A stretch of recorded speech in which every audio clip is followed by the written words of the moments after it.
people have to realize that 53 cents of every dollar that they're paying in taxes is going to the military. It's an astonishing figure.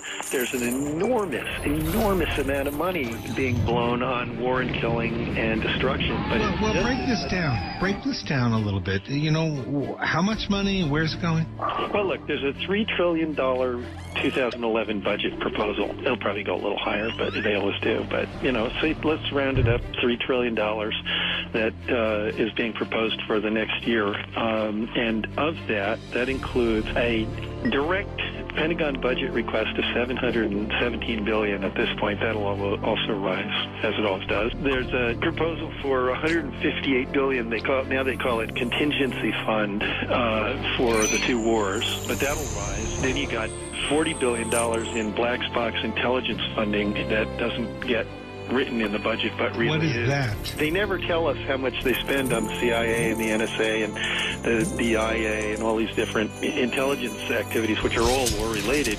But a couple of years ago, there was a error in testimony in the Congress that leaked that the black budget on intelligence was $37 billion. But I suspect that it's probably closer to 50 or 60 billion, because if you think about it, the CIA is basically running the Predator operation in Pakistan, and that's got to be hugely expensive.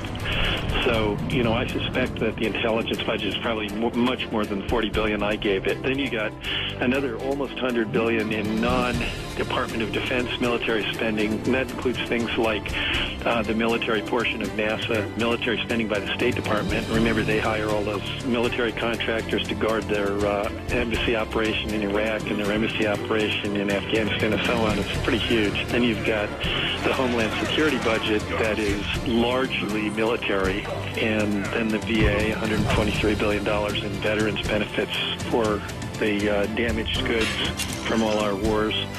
And finally, there's $400 billion in interest on the debt to pay for our prior wars.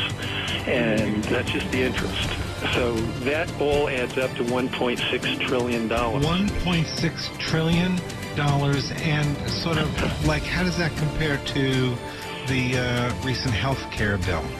Like, what's the... Oh, the recent health care bill was $1 trillion for 10 years, over 10 years. But we're talking about $1.6 trillion in 1 year. $1.6 trillion. So we could have... Yeah, exactly.